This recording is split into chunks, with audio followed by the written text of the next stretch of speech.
Hey, what's going on YouTube? This is Metro, my first video in a long while.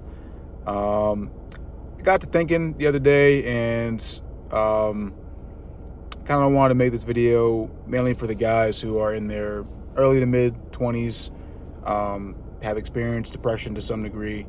I'll spare the details on that for myself, but I took some notes down. This is kind of going to be a raw video going on here, and I'll try to improve as we go. But really, it's just to kind of strike to and speak to the guys who are really either dealing with something or have dealt with something. But this is going to be a depression declassified, overcoming depression in your mid-20s and sustaining that mental health. So just got back from work, taking this in my car right now. And just before I go inside and kind of decompression the day at work. But going over some of the notes. So my first one is just establishing financial independence. I know for me, it was a big step to move out of my parents. And for some of you guys may still be living at home. That's okay.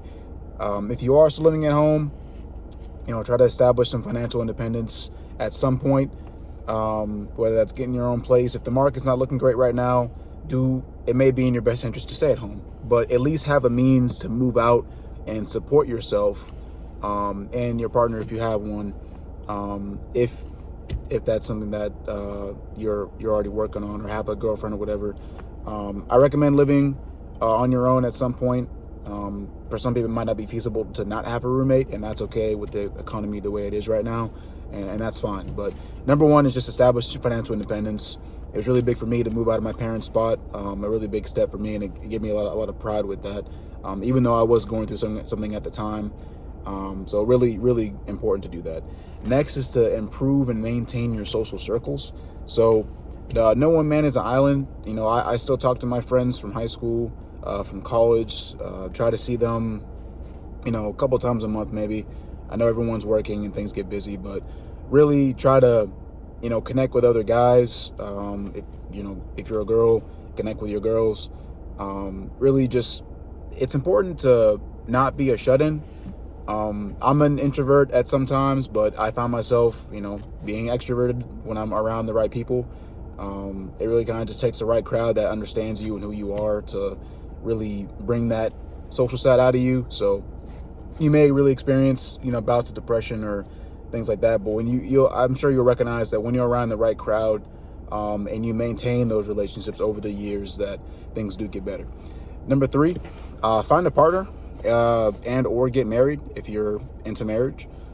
So I got married last July. I've been with my partner, my wife, for going on over 6 years now. And although you may have a partner, either you might be depressed or they might be depressed, really it's important to have a partner, but that's built on good communication. There's no codependence. You have to work past that. Have to be committed to one another, and there has to be a vision for your future.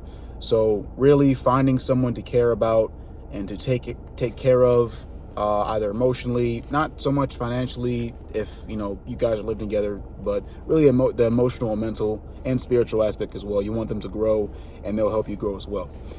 Number four is limit social media consumption as best you can. So recently I've tried to limit how much I consume YouTube now, because YouTube is my main consumption of social media and entertainment, really, because I don't watch too much TV. But Instagram as well. I know it's really easy to kind of get sucked into doom scrolling and finding the next bit of dopamine that you can.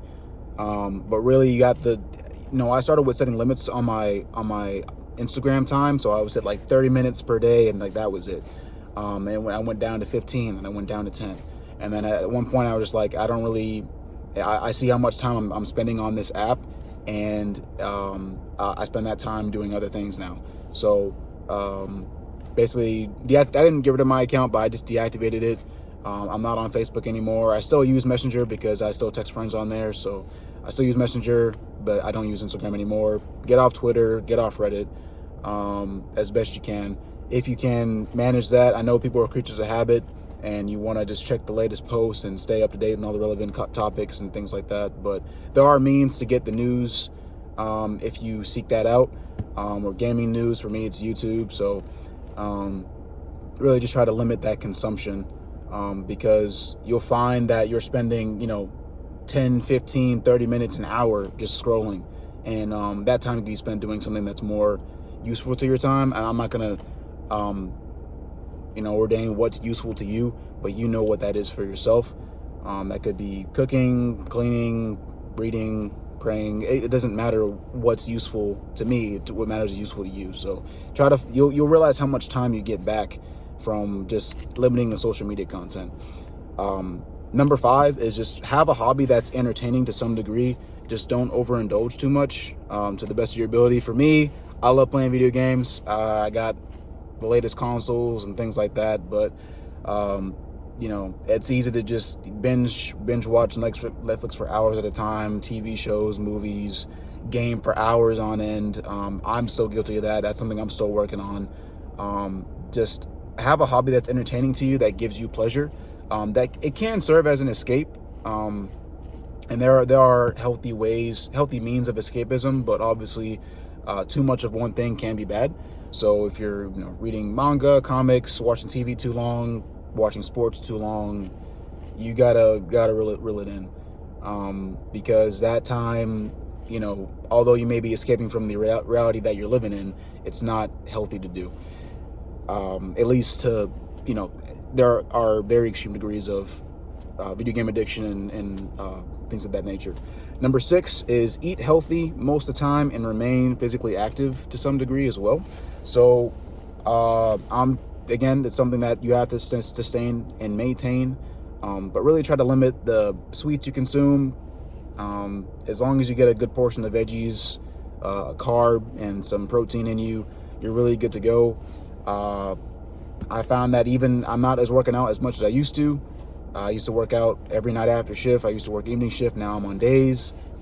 It takes a lot of discipline. I'm not perfect. I'm still working on that myself, as far as eating right and working out more consistently, just to maintain a level of physique. If you don't feel like going to the gym, buy a pull-up bar off Amazon. Buy some dumbbells. Do some push-ups. Not everything that it takes to be healthy takes money. And just, if you're not a fan of frozen vegetables, buy them fresh, or vice versa. If you're not a fan of cooking vegetables, buy them frozen. Those are pretty cheap. I get mine from Walmart, bags of frozen mixed veggies, put that with some rice and some chicken, some salmon, things of that nature. That's pretty much a good meal prep as well.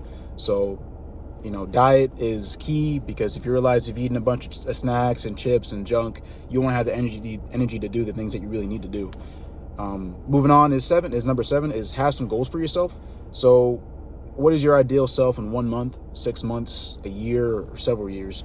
That's something I need to work on. I know it's new year, new me, but really you can set your goals at any given time. It doesn't have to be, you don't have to wait till the new year to start working on yourself. You can start today. But there is no tomorrow. You don't know if you'll be here tomorrow or next week or 1 month or 1 year. You don't know what's going to happen. So really just try to be better than you were yesterday, or be better than you are today. And that all it takes is just a little self-improvement, and just, which leads me to my next point of introspection. And when I say introspection, I really want you to deeply think on yourself, as far as what you accomplish, what you aim to do, what your goals are, what your challenges are, what your struggles are in life. And without really deepening it too much, you want to self-evaluate without socially comparing yourself to strangers or your peers or even family members. It really is crucial to understand where you're at. And I know there are a lot of people, myself included, where position's not great financially, and living paycheck to paycheck, because that things are expensive. Student loans are kicking my behind. But we maintain. We still pay your bills. I still have a little bit to float off of, and maintain finances with my wife, and it's working out well. But you can't go in hoping for things to work out. There's no one. I would hope not, that expects to get a paycheck without doing any work. And then the same goes for self-improvement. Nothing changes until you change. And I really just want to drive home that if you stay on social media and compare yourself to others' success, what you're doing with your own life, there may be a sense of shame in that. And that can also, drive further depression and bouts of sadness and inadequacy. And really just deep it. And once you do that, understand, try to write it down.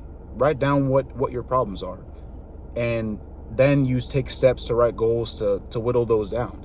If you have a lot of student debt, try to refinance, get your credit right, get some no interest credit cards for, they have the promos for that, and start knocking that down. That's what I've done. What I'm going to continue to do for credit debt and for student loans. Try the snowball method. You can look into that. Paying off your highest interest loans first, and then working your way down to pay off the lower interest or lower amount loans after that. So this is just a quick, not necessarily a quick video. I know it's been like 11 minutes so far, but really just some tips that I've really thought about as far as maintaining my mental health. Because I've had a therapist. I was in therapy for like 6-7 years. I had a therapist from the time I was a sophomore in high school to literally last year, 2024. So 10 years. I had a therapist for 10 years, and it was off and on. I didn't always have to rely on my therapist to keep me on a level keel, but it really did help when I was in need. And I recommend therapy as well. If that's something that you're comfortable with, I recommend giving it a shot. If your insurance covers that, great. If not, then I know there are resources out there that can provide the care that you need. So again, just to whittle this down: number 1, establish financial independence. Number 2, improve and maintain social circles. Number 3, find a partner / get married. If marriage is something you would like to do, I highly recommend it. Limit social media consumption and reduce it as much as you can. Have an entertaining hobby, but don't overindulge. Eat healthy most of the time, and try to maintain a level of physicality. Have goals for yourself, and set goals. It can be anytime. You don't have to wait till tomorrow or next week. Start today. And introspect.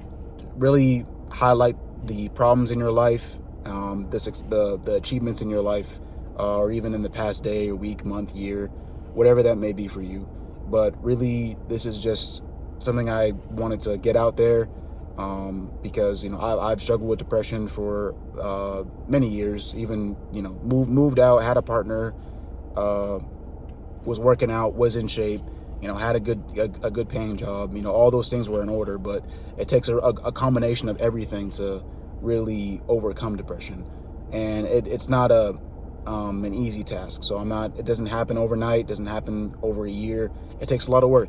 And again, the change starts with you. So this is not going to be one of those motivational videos where do this, 10 steps to success and it happens overnight. Like, no, it's just to let you guys know, mid-20s guys, still trying to figure things out and get it together. You guys got this. Just keep pushing. And it's not a matter of just being a man and handling your business, but in essence, it is a social stigma to handle your business. So and that really changes your mindset when you get married, when you get a good paying job, when you have responsibilities. So I guess the last tip would be to have responsibility. The only person you can really be in control of is yourself. So hold yourself accountable. Be responsible for yourself. Be responsible for your finances, for your love life. No one's gonna find a wife for you or a husband for you. You have to take it by the reins and handle it yourself.